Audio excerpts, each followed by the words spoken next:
예. 그런데 지금까지 저희가 쭉 짚어봤던 대구, 경북 말고도 이 서울도 코로나의 긴장을 절대 늦추지 말아야 할 것 같습니다. 오늘 오전에 서울 종로구에서도요, 새 확진자가 발생을 했습니다. 사실상 서울 역시 방역망이 다소 뚫린 게 아니냐라는 분석까지 나오고 있는데요. 장혜치 평론가님, 이 종로구 얘기를 좀 해봐야 될 것 같은데, 글쎄, 이것도 종로구고요. 이 6번째 확진자가 벌써 나왔는데, 이 서울 중심, 도심, 한복판의 방역망이 좀 어떻게 되는지도 점검할 필요가 있는 거 아닙니까? 우리가 최근 총선 앞두고 종로를 정치 1번지라고 평가를 하잖아요. 그만큼 서울의 중심지이기도 하고 또 종로, 광화문이 있고 청와대가 있는 곳입니다. 그런데 지금 서울에서 가장 많은 확진자가 종로에서 나왔고요. 이번에 6번째 환자인 56번 확진자 같은 경우는 본인이 이 감염 사실을 알기 이전에 여러 증상이 있어서 이미 수차례 병원을 방문하셨습니다. 그럼에도 불구하고 이 코로나19에 대한 확진 검사가 늦어졌다는 것은 이 환자분은 본인 스스로 의지를 가지고 있었지만 우리의 보건 시스템이 우리 정부가 그동안 자화자찬한 것과는 다르게 뭔가 의심 환자를 빨리 포착하기에는 역부족이었다는 것을 드러내는 게 바로 이 6번째 확진자 56번 환자라고 할 수 있고 예. 또 노부부인 29번 환자와 30번 환자 같은 경우도 감염 경로를 알 수 없는 환자이지 않았습니까? 그런데 이분들의 감염 경로가 정확히 어떻게 되는지 노인복지회관 등으로 추정이 되고 있지만 예. 아직까지 우리 당국에서는 역학조사를 통해서 결과를 만들어내지 못하고 있어요. 상황이 이렇게 됐고 앞서 대구뿐만이 아니라 이제 서울도 더 이상 안전지대라고 할 수 없었는데 그렇다면 우리의 방역 시스템이 과연 철저했는가 돌아봐야 되는 것이고 정부의 책임자들, 대통령과 서울시장 그리고 각 구청장들이 너무 일찍 샴페인을 터뜨리면서 우리 보건당국이 잘하고 있다. 코로나에 대해서 승기를 잡아가고 있다고 말했던 그러한 자화자찬이 이 사태를 더 키우는데 일조하지 않았는가에 대해서도 통렬한 반성과 또 비판이 필요해 보입니다. 좀 더 장혜철 평론가 구체적으로 가봐야 할 필요가 있는 게 이 56번 환자가 이제 부암동에 거주하는 이분이요. 어린이집에서 가까운 병원을 찾았고 정부청사 어린이집 일주일간 휴원 조치가 내려졌는데 문제는 보니까 검사를 받지 못한 시간이 좀 꽤 길어지면서 자가격리 대상자 분류된 이후에도 병원을 찾았더라고요. 이분이요, 지난 6일에 종로에 있는 이 이비인후과에 방문을 했어요. 증상이 있어서. 근데 이 이비인후과에서는 코로나19가 의심되어서 이 환자분을 선별진료소로 보냈습니다. 그런데 선별진료소에서 검사를 받지 못해서 약 12일 동안 코로나19에 대한 검사조차 못 받다가 지난 19일에 최종 확진 판정이 된 건데요. 제가 앞서 말씀드린 것처럼 56번 환자도 그렇고 이 이비인후과도 그렇고 환자 본인과 일선 의료기관은 자신들이 할 수 있는 최대한을 한 겁니다. 31번 환자와는 완전히 경우가 달라요. 그런데 선별진료소에서 왜 12일 동안 이 환자에 대해서 검사를 해주지 않았는가? 이건 보건당국의 책임이라고밖에 말할 수가 없는 것이죠. 예. 이렇게 의심되는 환자조차도 일주일 아니 2주일 가깝게 방치하고서 우리가 지난 정부보다 방역을 잘하고 있다, 자화자찬한다는 게 저는 정말 말이 안 되는 조치라고 생각이 되고요. 이분이 12일 동안 본의 아니게 피치 못하게 종로나 서울 일대에서 이동을 하면서 또 얼마나 많은 사람들을 접촉했겠습니까?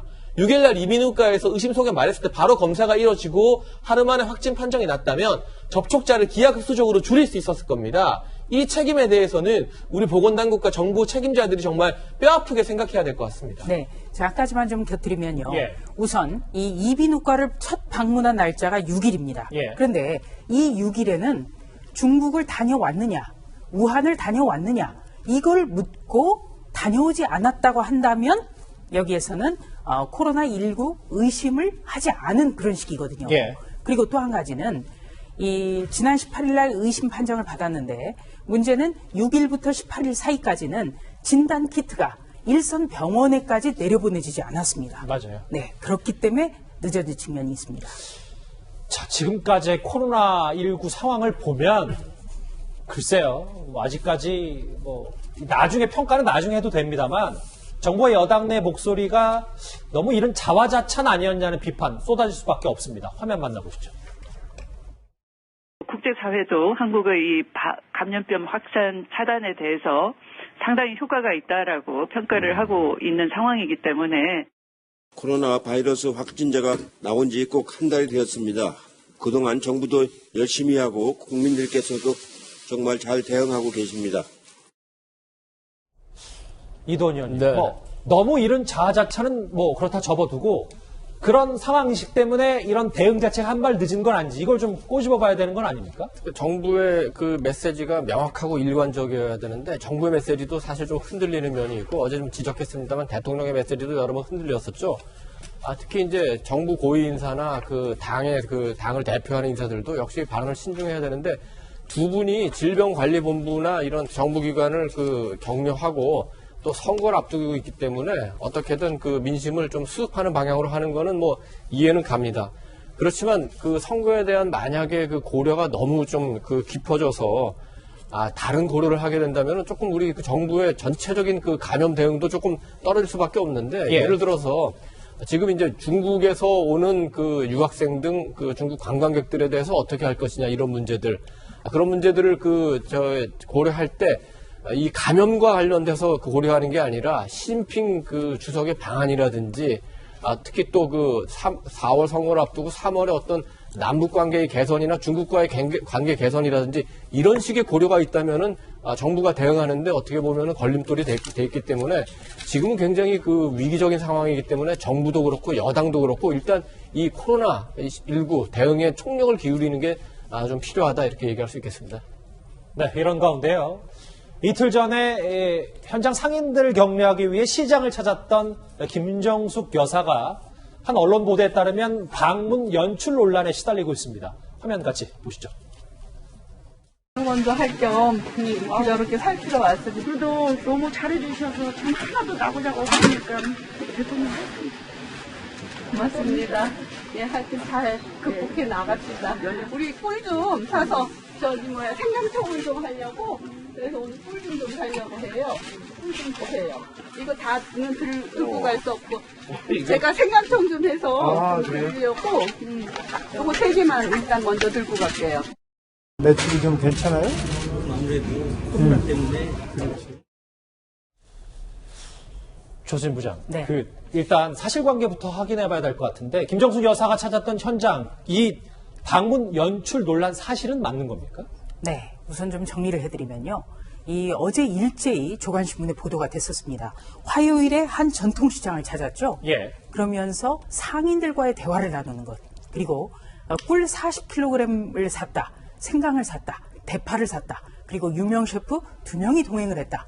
이런 보도가 나왔었는데 김 여사가 이곳을 방문하기 나흘 전에 이미 그 청와대 행정관이라든지 그 중소벤처기업부 직원 2명이 찾아와서 그 상인들에게 중소벤처기업부 박영선 장관이 곧 나오는데 이러이러한 것이 있느냐, 진천 딸기 있느냐 이렇게 물어보면 어떻게 대답을 해야 되는지라든가 아니면은 꿀을 미리 대량으로 준비를 해달라든가 그리고 어떤 동선에 꿀이 없는 것을 확인하니까 어떤 가게에 가서 여기에 꿀을 좀 들여다둬라든가 이런 것을 전부 다 어떻게 보면은 미리 다 정해놨다는 거예요.